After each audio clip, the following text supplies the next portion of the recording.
All right, Mark Harlan interview coming down in 3, 2, 1 here at the Big 12 Spring Business Meetings here with Utah Athletic Director Mark Harlan. And Mark, just first off, maybe what's kind of the key points? There's so much to unpack and discuss, but the key points that athletic directors are hitting in these meetings this week here in Orlando. Yeah, very robust agendas for sure. And of course, we're joined at this meeting with our coaches, our women's basketball, men's basketball, and our CEOs. And I think the number one thing we're really discussing is just as the settlement appears to be getting closer to realization, at least that's our assumption, is just planning on how that will all work at our campuses. How can we best implement all the best practices for that? Make sure that our student athletes thrive in that environment in this conference. So I'd say that one is specific. And then with those coaching groups here, there's a lot of different issues surrounding their sports that we're attacking as well. With the House settlement pending approval, how well is Utah prepared for revenue sharing and grandfathering of roster spots? Yeah, we feel very good about where we're at. We've been working on it for well over a year. We've had working groups internally looking at how we're going to distribute revenue. We certainly are going to be at the max at the University of Utah thanks to our great donors, our great administrative support. So we're excited about it. We still have a few tweaks we need to do. We're still learning. Going back to these meetings, it's helpful with that. As far as the most recent tagging of young people that maybe lost their roster spots because of this, we're certainly working with what we put forward in the settlement to do that. It doesn't affect too many athletes at the University of Utah, but those that do, working with our coaches, we plan on hopefully having them back. Regarding balancing budgets across Olympic sports and revenue generators like football and basketball, what's maybe kind of your honest criteria for prioritization going forward? Well, I think that obviously you have to make sure you invest in the sports that are generating revenue because as such, that revenue is spread amongst the entire department. So we need to make sure football and men's basketball in particular are very healthy in this environment so that they can thrive. Again, we've seen it with football over these last few years, continuing to maintain a sellout.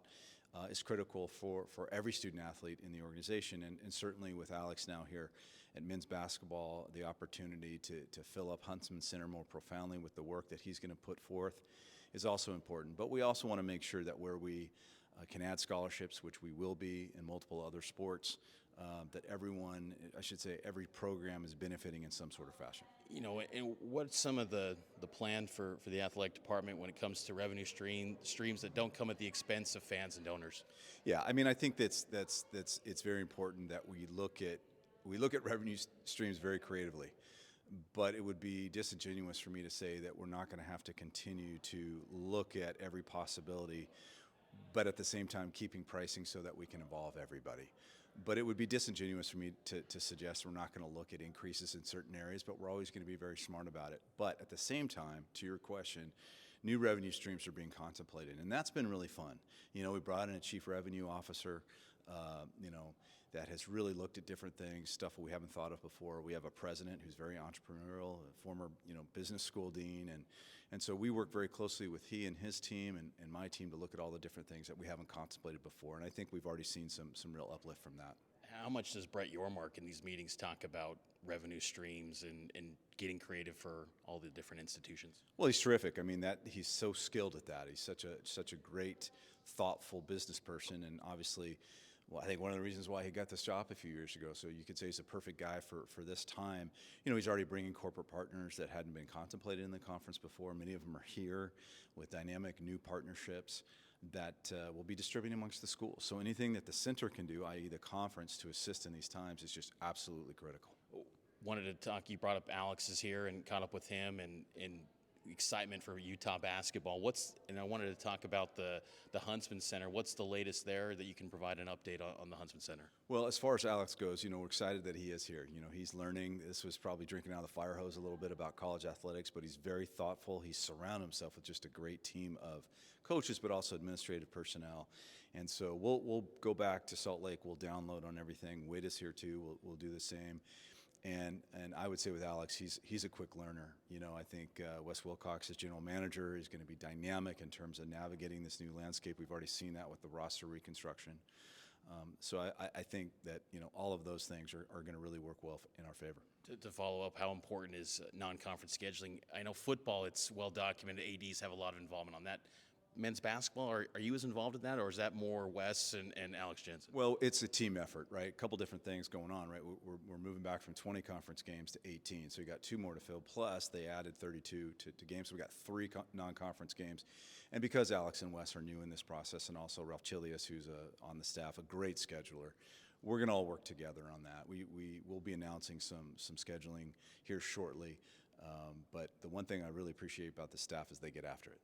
What is being done to kind of maximize brand awareness for Utah athletics going forward in this era where revenue's all in the forefront, but just enhancing the brand of Utah? It's always important. You know, the brand is not just athletics, it's the entire department. There's an incredible central planning process in that, and all the work that Andrea and her team do, and also my team. But I think the brand is something that you don't sit back every day and look at. You try to move it forward. Obviously, with our student athletes, the kind of young people we have competing for us, their success both in the community, in the classroom, and of course in competition, add to that brand. And we certainly saw that with success of our department, Rose Bowls, ski championships, gymnastics, etc. And that's our obligation. But high integrity is also really important. But right now, the brand of Utah is high. We just got to keep climbing. Last thing for you, Mark. You served in the College Football Playoff Committee a few years ago, and the College Football Playoff format for 2026 and beyond is a hot topic in all these conference spring meetings across the country. What's your preferred format? I know there's been talks about 5+11 reports out there for the Big 12. What do you prefer? Well, we're going to get together with our football coaches actually right after this interview. I want to really listen to what they're thinking about. You know, I am a proponent. My own philosophy is, you know, it should be decided on the field. And I think that when we all, different conferences meet, they'll all get back together, the commissioners. There's a lot of conflict out there as we speak today. But I think at the end of the day, it's going to be a philosophy as one on the field. We'll see. You know, obviously it's a governance process in that. I'm for the expansion of it. I think that would be really good to have more teams involved in this sport that continues to grow. I have high belief in the committee, not just because I was on it and saw how much work, but I believe there's great people every year on that committee. But I hope where it all ends up, whether it's a straight 16 or or perhaps a 5-11, I think that's the best way to go. But we'll see what our coaches have to say as well. Thanks, Mark. All right, buddy. Appreciate you. Hey, pleasure meeting you. Really nice to meet you. Yeah, I'll see you around. Thank you. Thank you.